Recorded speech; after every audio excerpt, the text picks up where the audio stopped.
Olá, cumprimento meus irmãos com a nossa paz do Senhor Jesus, a paz que excede todo o entendimento.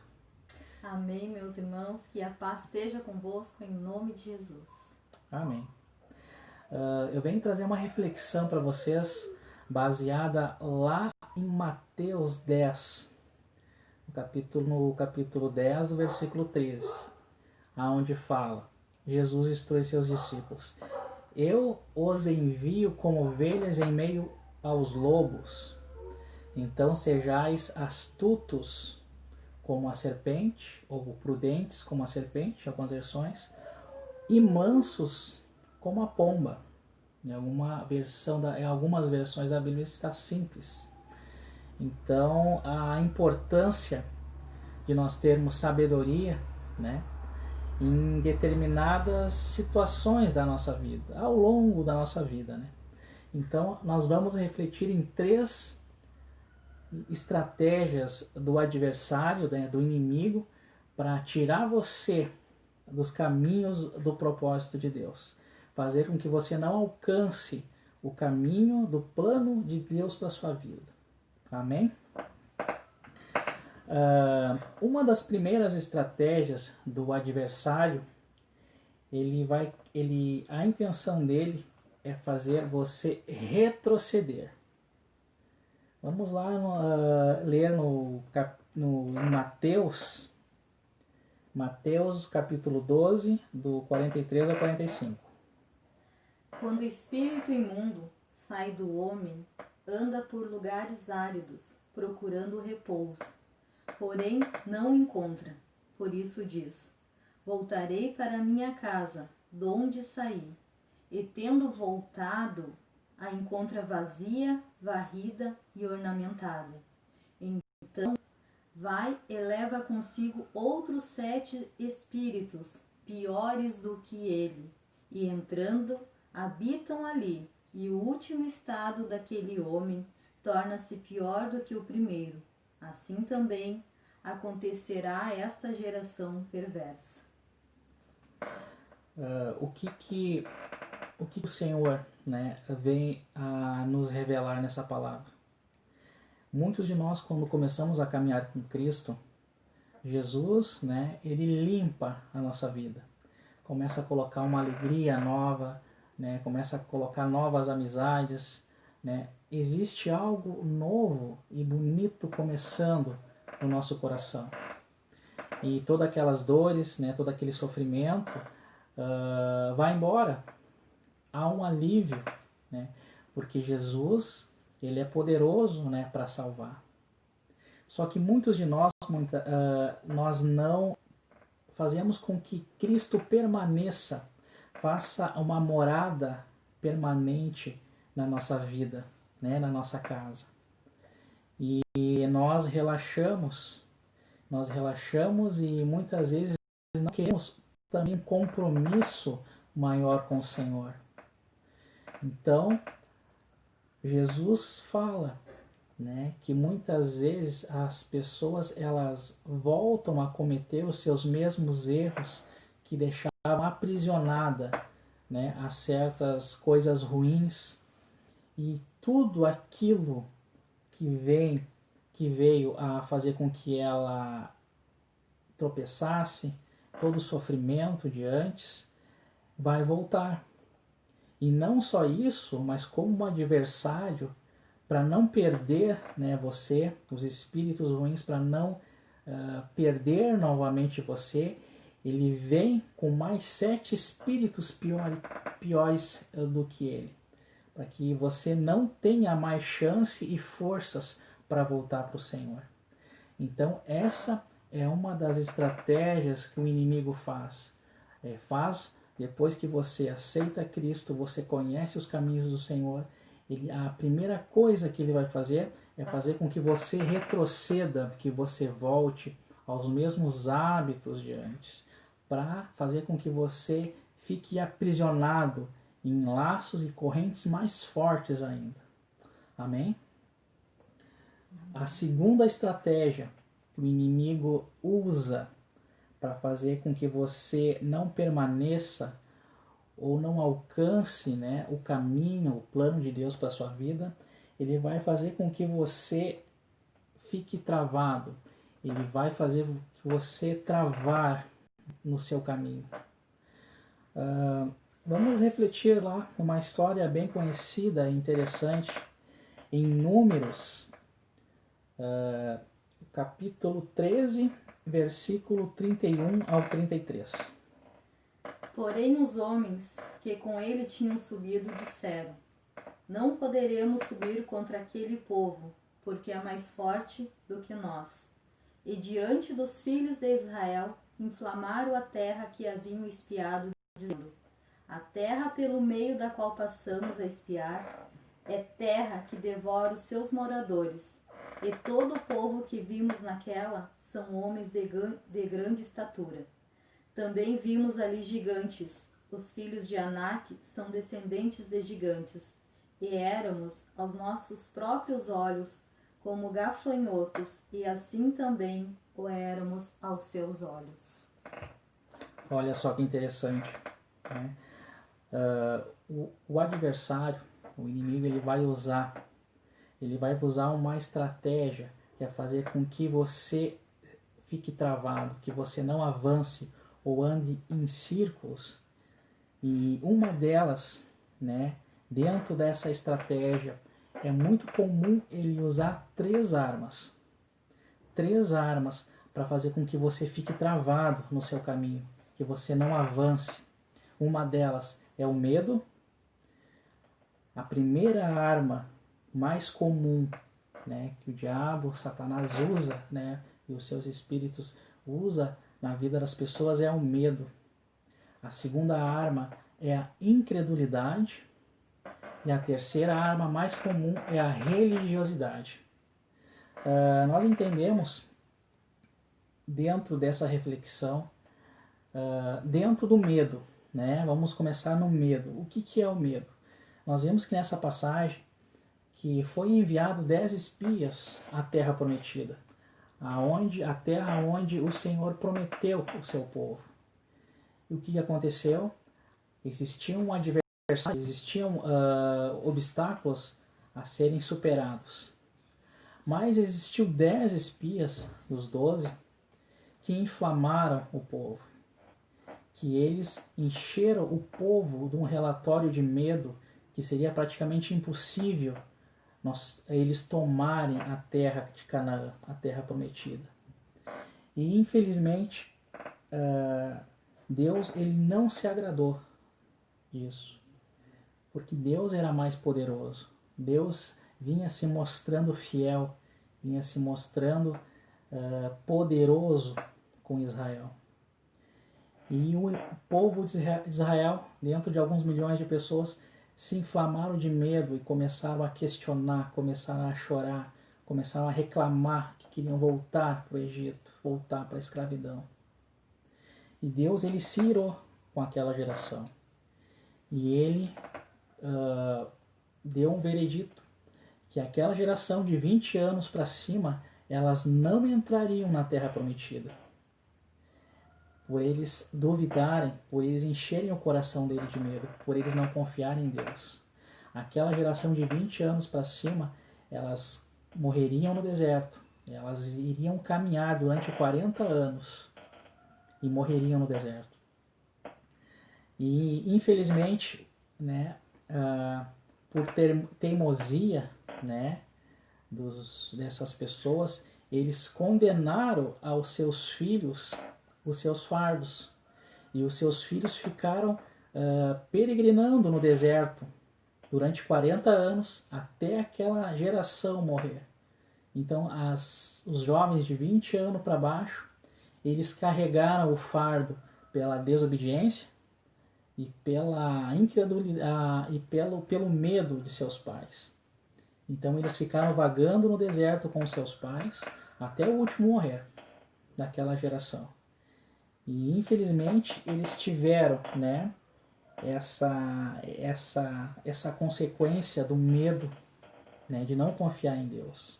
E os 10 espias que inflamaram o povo, que atiçaram o medo no povo, eles morreram no mesmo instante. Deus os matou porque por eles inflamarem, né, eles atiçarem o medo, eles condenaram uma geração de milhões de pessoas. E Deus os puniu, porque Deus é um Deus poderoso.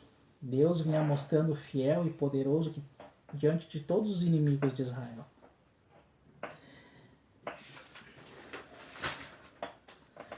E uma das coisas, né, que bem assim difíceis de nós lidarmos é o medo. E é uma das armas, né, que o mal usa na vida das pessoas. Assim também como traumas emocionais, como maldições, né? Ele faz com que a pessoa se envolva no medo, a laços que a pessoa não consegue reagir, que ela até tenta reagir, tenta lutar, mas o medo, né, os traumas, as limitações, né, dos traumas, faz com que ela retroceda, que ela fique estagnada, né, no mesmo lugar e não consegue avançar. Lá em Números 14, do 29 e 30, né, olha só o que acontece. Neste deserto cairá o vosso cadáver, como também todos os que de vós foram contados segundo o censo, de 20 anos para cima, os que dentre vós contra mim murmurastes. Não entrareis na terra a respeito da qual jurei que vos faria habitar nela, salvo Calebe, filho de Jefoné, e Josué, filho de Num. Somente 2 daquela geração de milhões, né, de 20 anos acima, entraram na terra prometida, porque eles não temeram. E olha o poder de destruição que há, né, nessa palavrinha. Então fica um exemplo, né, de nós sabermos aí, de nós não nos deixarmos dominar pelo medo. Amém? A segunda arma, dentro dessa estratégia do adversário de fazer travar, é a incredulidade. Olha o que aconteceu, né, na cidade onde Jesus morava, em Nazaré. Vamos lá em Marcos, capítulo 6, versículo 3 ao 6. Não é este o carpinteiro, filho de Maria, irmão de Tiago, José, Judas e Simão? E não vivem aqui entre nós suas irmãs? E escandalizavam-se nele. Jesus, porém, lhes disse: Não há profeta senão na sua terra, entre os seus parentes e na sua casa. Não pôde fazer ali nenhum milagre, senão curar uns poucos enfermos, impondo-lhes as mãos. Admirou-se da incredulidade deles, contudo percorria as aldeias circunvizinhas a ensinar. Olha que interessante, né? Jesus morava em Nazaré e era carpinteiro e vivia uma vida simples com a sua família. E os nazarenos, eles conheciam a Cristo como carpinteiro, mas eles se escandalizaram quando Jesus começou a ensinar com uma sabedoria sobrenatural, com uma sabedoria de Deus. Eles começaram a não crer, se escandalizar quando Jesus começou a operar milagres de cura naquele lugar ali. E eles questionaram, mas como um carpinteiro, né? Questionaram a família dele, que não era uma família importante na sociedade. E eles não creram, por causa da posição de Jesus. Eles se escandalizaram. Infelizmente, Jesus se admirou pelo tamanho de incredulidade. Eles estavam vendo, né, a voz de Deus, o Messias diante deles, falando os milagres, e não estavam crendo. E infelizmente poucos ali puderam ser curados, poucos enfermos podem ser curados, do tamanho da incredulidade.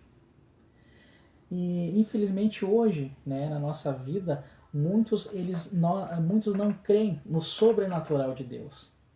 Muitos não creem nos dons do Espírito Santo. Muitos não creem nas maravilhas do agir, né, de Jesus no meio da igreja.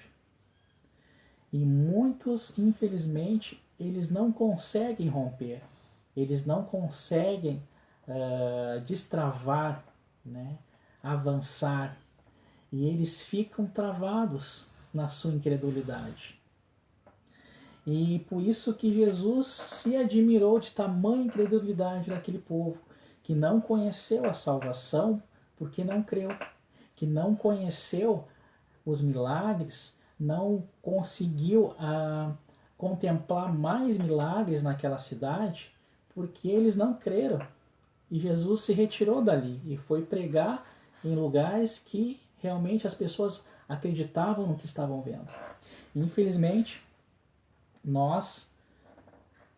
muitos de nós não acreditamos realmente no sobrenatural. Não acreditamos, né, nos dons do Espírito Santo.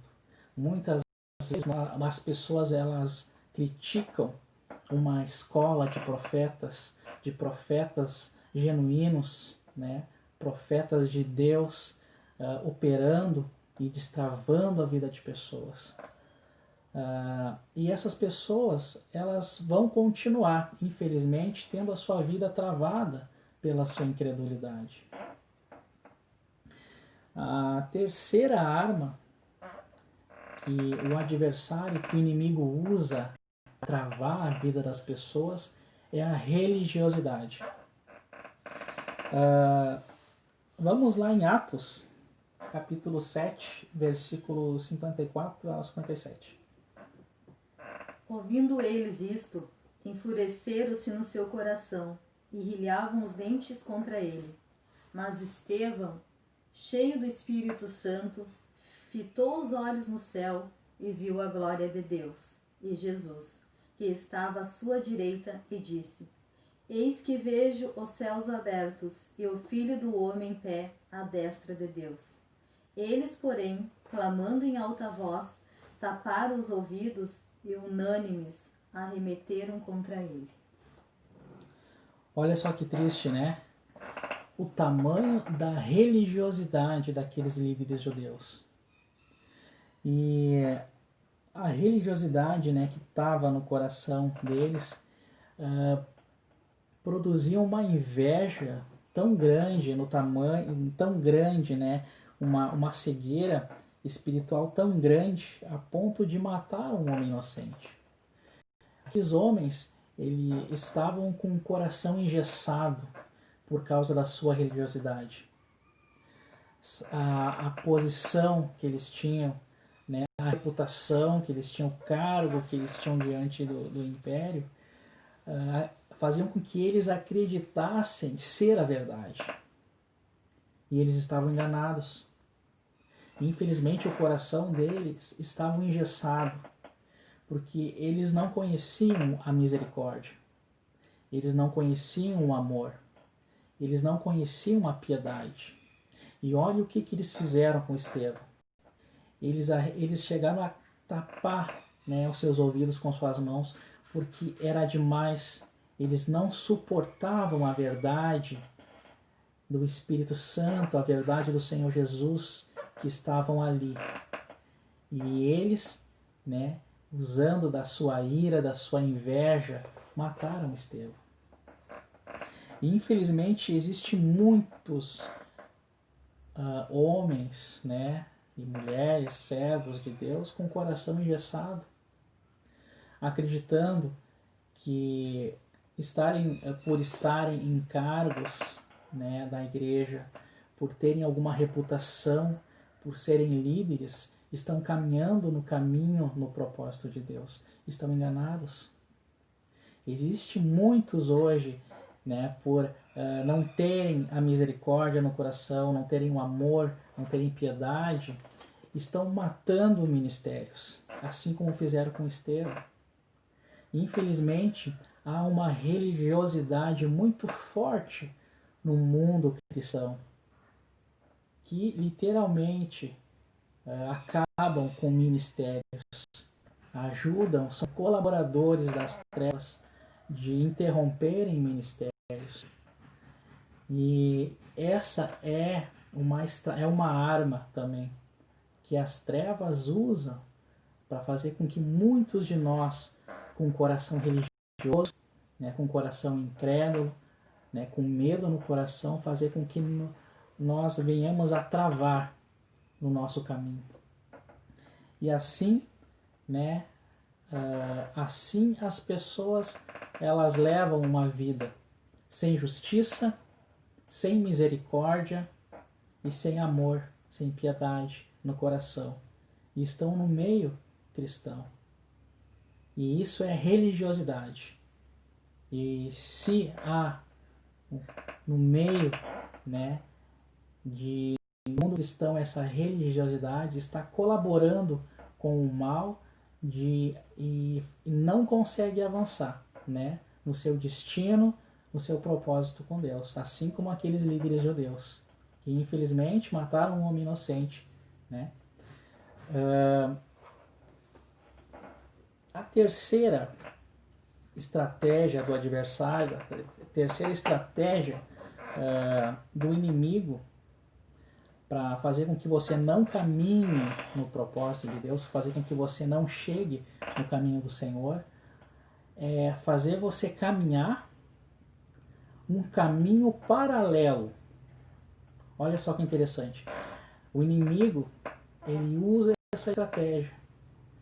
Se ele não consegue fazer você retroceder, se ele não consegue travar você, então ele vai enganar você. Ele vai fazer com que você caminhe, trace uma direção num caminho paralelo, num caminho diferente que Deus planejou para você. Vamos conhecer a história agora de Jonas. Lá em Jonas, capítulo 4.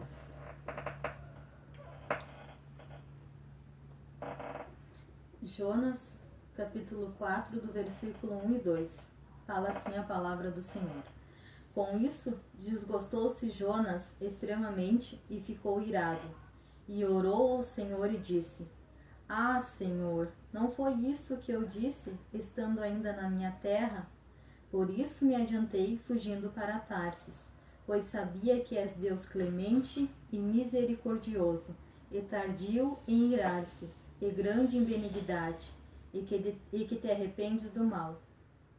Peço-te, pois, ao Senhor, tira minha vida, porque melhor me é morrer do que viver. Olha só aonde Jonas chegou, né? A imaturidade emocional do profeta Jonas quase o levou à morte.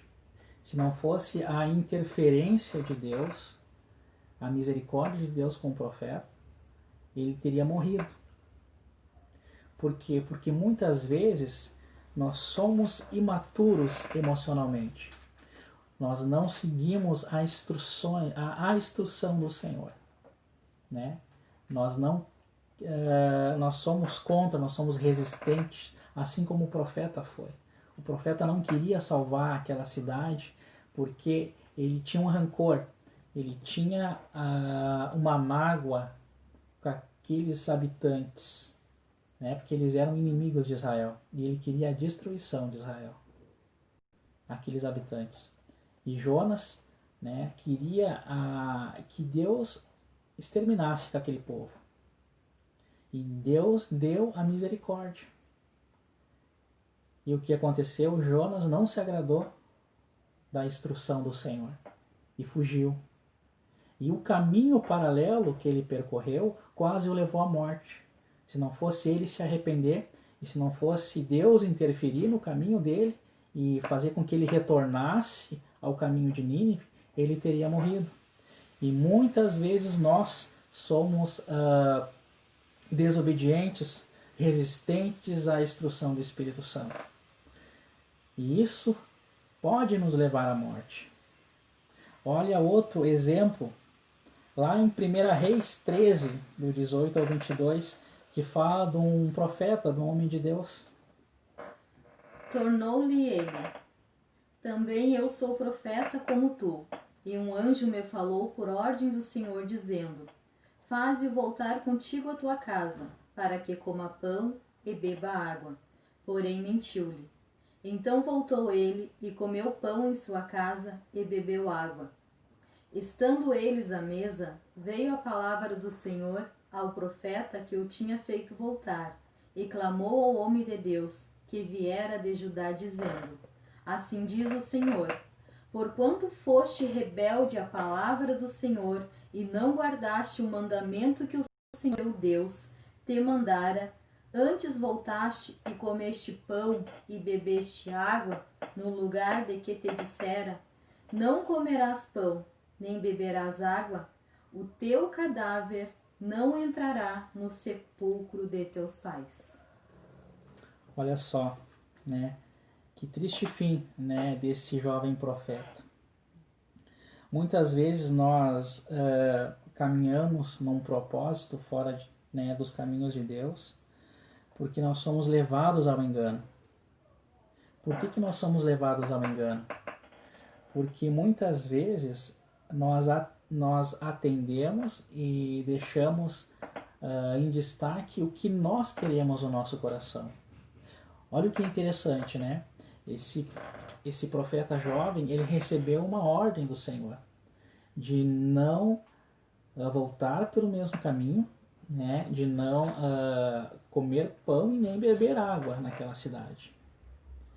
E hoje, qualquer viagem, né, mais longa de carro que a gente faz, nós paramos para comer, né, paramos para beber, tomar um suco, um refresco, né, comer um pastel, alguma coisa assim.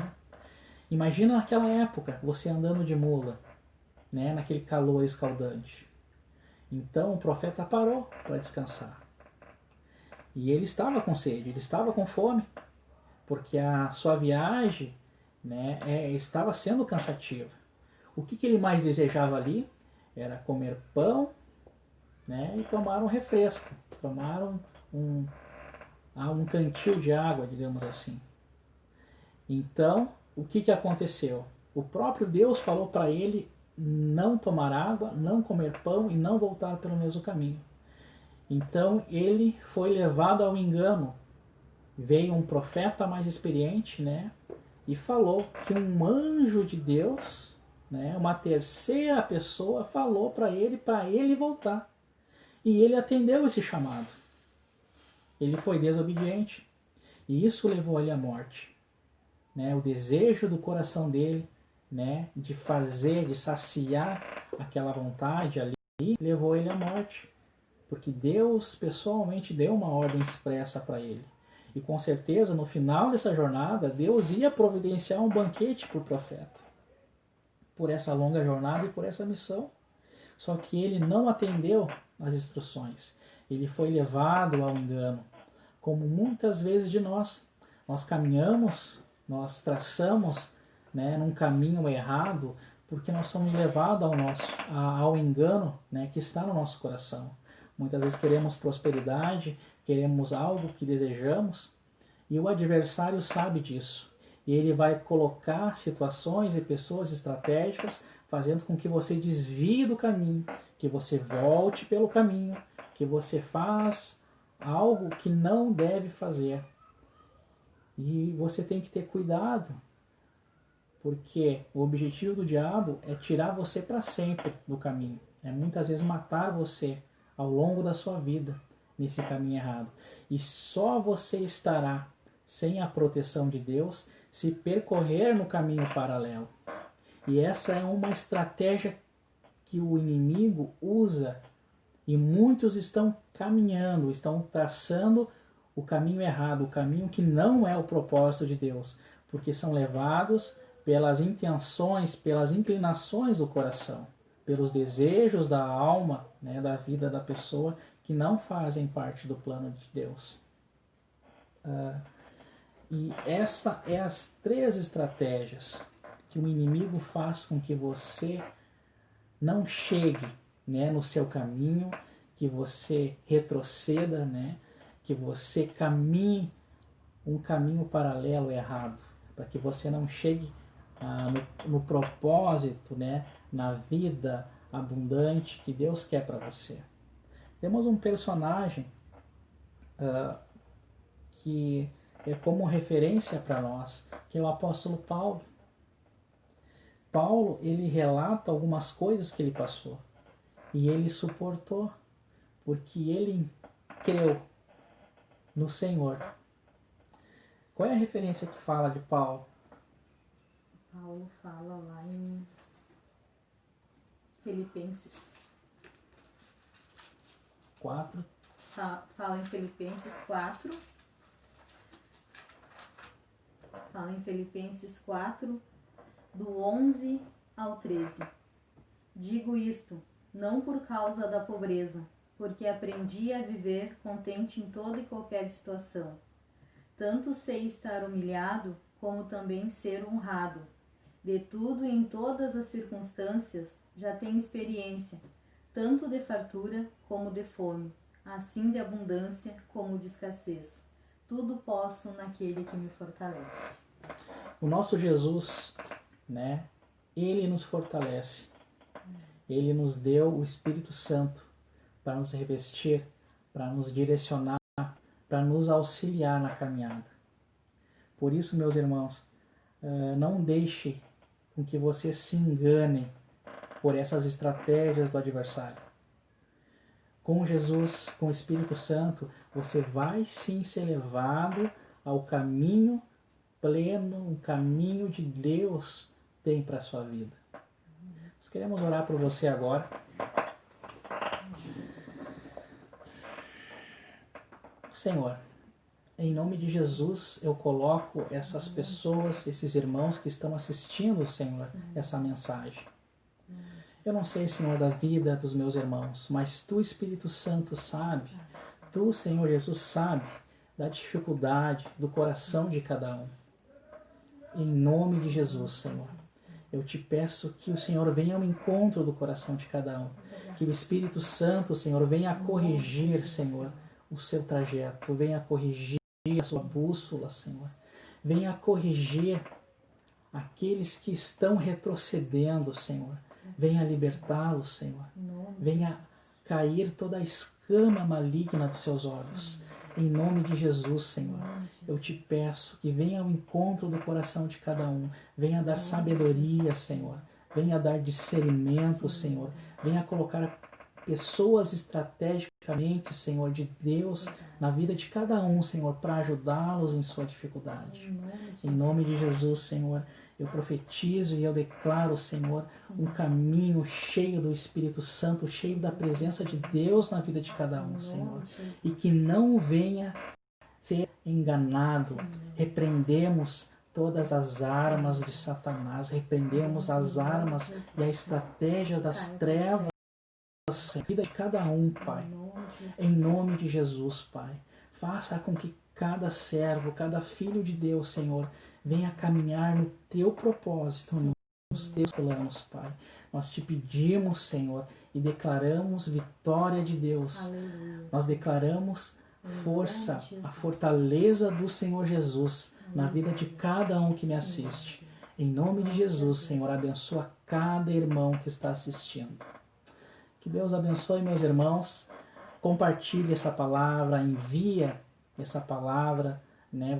Fazendo isso, você está colaborando, né, para a extensão, né, a favor do reino de Deus. Que Deus abençoe vocês e até a próxima mensagem. Amém. Glória a Deus.